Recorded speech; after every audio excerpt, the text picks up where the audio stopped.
नमस्कार, नमस्ते बिहार में राहुल ओझा आपके साथ। सीएम नीतीश आज फिर सौगात देने वाले हैं। युवाओं को ये रोजगार की सौगात मिलने जा रही है। 6,837 अभ्यर्थियों को नियुक्ति पत्र देंगे।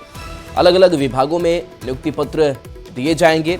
बीते 4 साल में 24 लाख लोगों को रोजगार मिला है। 2 लाख पदों पर नियुक्ति प्रक्रिया पूरी भी की गई है। तो 6,837 अभ्यर्थियों को नियुक्ति पत्र सौंपा जाएगा। अलग अलग विभागों में इनको नियुक्ति दी जाएंगी। तो 2 लाख पदों पर नियुक्ति प्रक्रिया पूरी हुई है। 4 साल की अगर बात करें तो 24 लाख के करीब रोजगार मिला है। 2 लाख पर पद पर नियुक्ति प्रक्रिया जो है वो पूरी की गई है। तो सीएम नीतीश आज फिर से बड़ी सौगात देने वाले हैं, खास करके नौकरी और रोजगार को लेकर के बड़ा तोहफा युवाओं के लिए। और देखिए, सीएम नीतीश आज ये सौगात देंगे, जहां अलग अलग विभागों में ये नियुक्ति पत्र दिए जाएंगे। 6,837 अभ्यर्थी हैं जिनको नियुक्ति पत्र सीएम के हाथों सौंपा जाएगा। और बीते 4 साल का डेटा ये कहता है कि 24 लाख लोगों को रोजगार अब तक मिल चुका है। बीपीएससी 17वीं पीटी मामले में पटना हाईकोर्ट में आज सुनवाई होगी। री एग्जाम को लेकर के सुनवाई होनी है। 31 जनवरी को सुनवाई नहीं हो सकी थी। 13 दिसंबर को परीक्षा ली गई थी। परीक्षा में धांधली का आरोप लगा था। लगातार अभ्यर्थी आंदोलन कर रहे हैं और इसी मामले में पटना हाईकोर्ट आज सुनवाई करेगा। री एग्जाम को लेकर के ये सुनवाई होगी। पिछले 31 जनवरी को सुनवाई नहीं हो सकी थी। 13 दिसंबर को जो एग्जाम लिया गया था उसमें धांधली का आरोप लगा। हालांकि रिजल्ट भी सामने आया, लेकिन इन सब के बीच लगातार आंदोलन अभ्यर्थी करते रहे और इस मामले में आज पटना हाईकोर्ट में सुनवाई। और पटना से बड़ी खबर, जहां सीएम नीतीश कैबिनेट की आज बैठक है। आज शाम 4 बजे से नीतीश कैबिनेट की बैठक होगी। कई महत्वपूर्ण एजेंडों पर मुहर लग सकती है। तो आज बड़ी बैठक, कैबिनेट की यह बैठक होगी। सीएम नीतीश की यह कैबिनेट बैठक आज शाम में होगी। आज शाम 4 बजे वक्त रखा गया है और इस नीतीश कैबिनेट की बैठक में कई अहम एजेंडों पर मुहर लग सकती है। तो देखिए, इस कैबिनेट से कई उम्मीदें भी हैं, क्योंकि कैबिनेट की बैठक में कई महत्वपूर्ण एजेंडों पर मुहर लगती है। कई जो बड़े फैसले हैं वो लिए जाते हैं और आज शाम 4 बजे ये बैठक होगी और उसके बाद से बैठक के बाद जो भी ब्रीफिंग आएगी वो भी न्यूज़ 18 आपसे साझा करेंगे।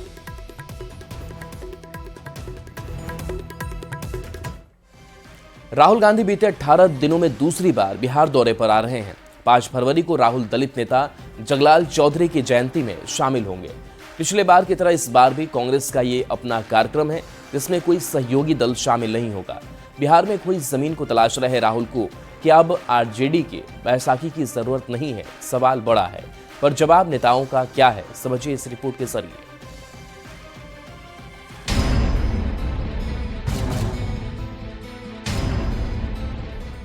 कांग्रेस का सबसे बड़ा चेहरा राहुल गांधी।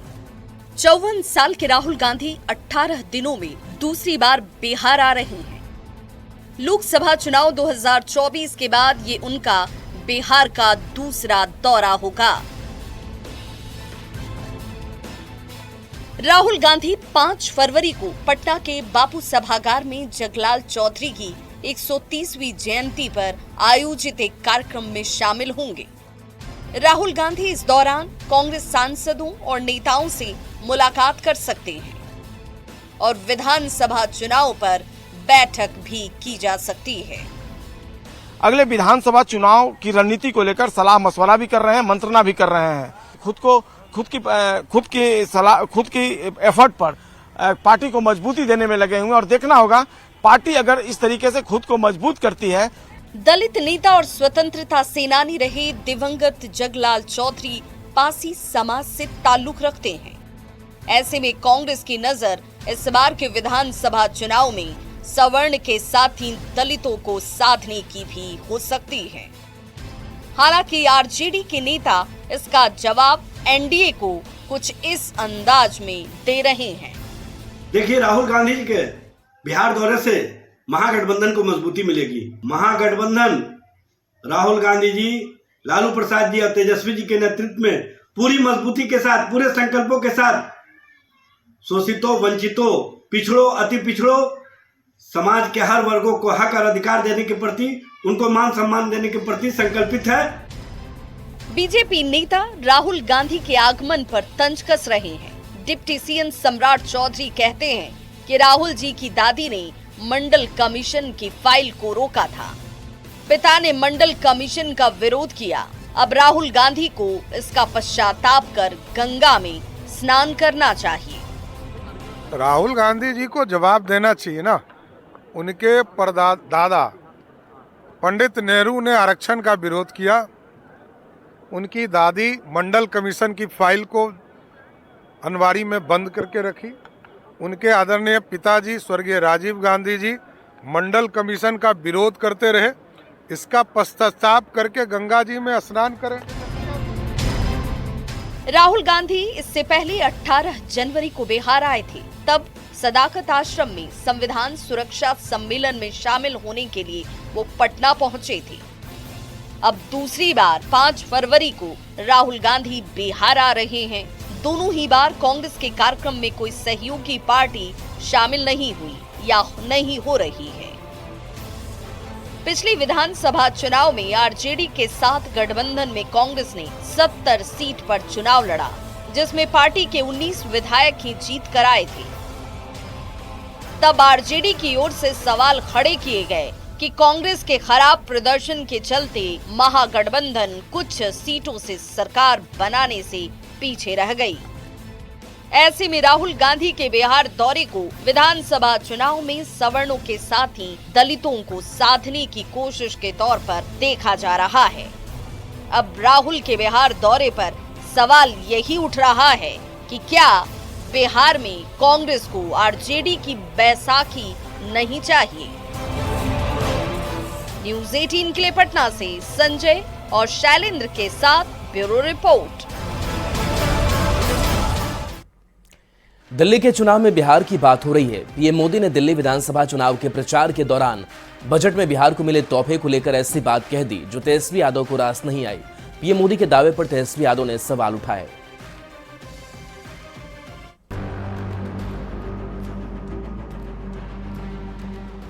जंगल राज वाले लोगों ने, कांग्रेस के लोगों ने बिहार के लोगों को नजरअंदाज किया।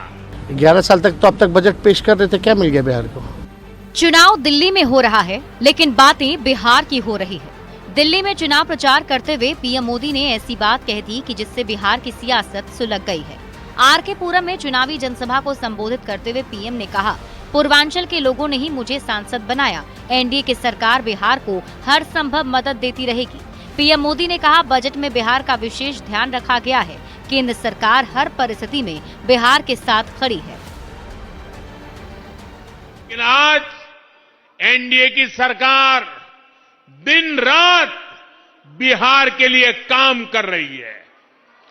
मखाना बोर्ड की घोषणा करके बिहार के मखाना के हमने सम्मान दिया है।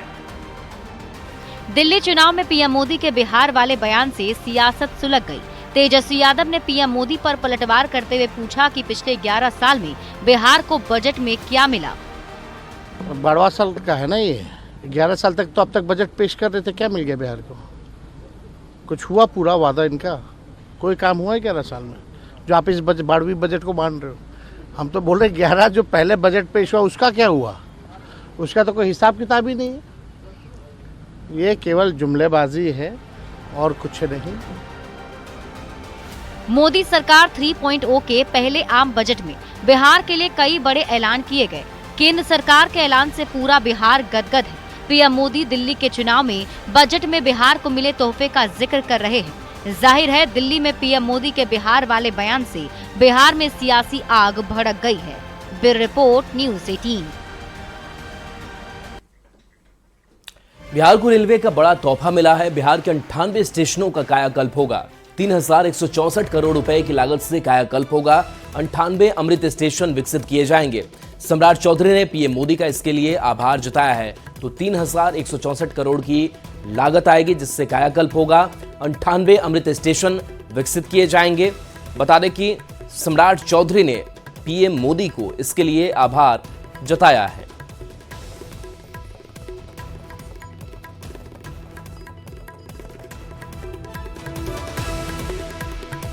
तो 3,164 करोड़ की लागत से कायाकल्प और इस बड़ी सौगात के लिए पीएम मोदी का आभार सम्राट चौधरी ने जताया है। केंद्रीय बजट 2025 में बिहार को बड़ी सौगात मिली है। इससे राज्य के परिवहन क्षेत्र ने क्रांतिकारी बदलाव की दिशा में एक अहम कदम बढ़ाया गया। केंद्र सरकार ने बिहार को 8 वंदे भारत ट्रेनें, 2 अमृत भारत ट्रेनें और 400 नई ई बसों का तोहफा दिया है। ऐलान के ठीक अगले दिन केंद्रीय रेल मंत्री अश्विनी वैष्णव ने प्रेस कॉन्फ्रेंस कर कुछ और जानकारियां भी दी। बिहार के रेल कनेक्टिविटी को मॉडर्न बनाने के लिए रेल मंत्री ने कहा, पटना गया को वंदे भारत ट्रेन से जोड़ा जाएगा। अमृत भारत ट्रेन भी बिहार से चलेगी। पटना रेलवे स्टेशन को बेहद खूबसूरत बनाया जाएगा। पटना और गया जंक्शन पर हो रहा तेजी से काम। गया टर्मिनल की क्षमता बढ़ाई जा रही है। काफी सारी नई अमृत भारत बिहार में चलेंगी। सबसे पहले भी बिहार से ही चलाई। 296 करोड़ रुपीस इन्वेस्ट हो रहा है आपके गया के। कंप्लीट अपग्रेडेशन होगा। गया में बहुत दुनिया भर से विश्व स्तरीय जो है ये जगह, वहाँ पर जगह जगह से आते हैं हमारे यात्री। तो गया के टर्मिनल को मेजर कैपेसिटी अपग्रेडेशन कर रहे हैं, जैसे कि ज़्यादा से ज़्यादा ट्रेन चला सके। पटना से कनेक्शन बिल्कुल, पटना को भी डेवलप कर रहे हैं, गया को भी कर रहे हैं। तो जब दोनों स्टेशन की कैपेसिटी बढ़ेगी तो ज़्यादा ट्रेन हम चला सकेंगे। बिहार में बहुत सारे ट्रांसफॉर्मेटिव प्रोजेक्ट साथ में लिए गए हैं। 98 अमृत भारत स्टेशन हैं, जो 98 अमृत स्टेशन हैं, वो अपने आप में बहुत बड़ा काम है। बिहार में इसी साल विधानसभा के चुनाव होने हैं। केंद्रीय बजट में बिहार के लिए केंद्र सरकार ने पिटारा खोल दिया।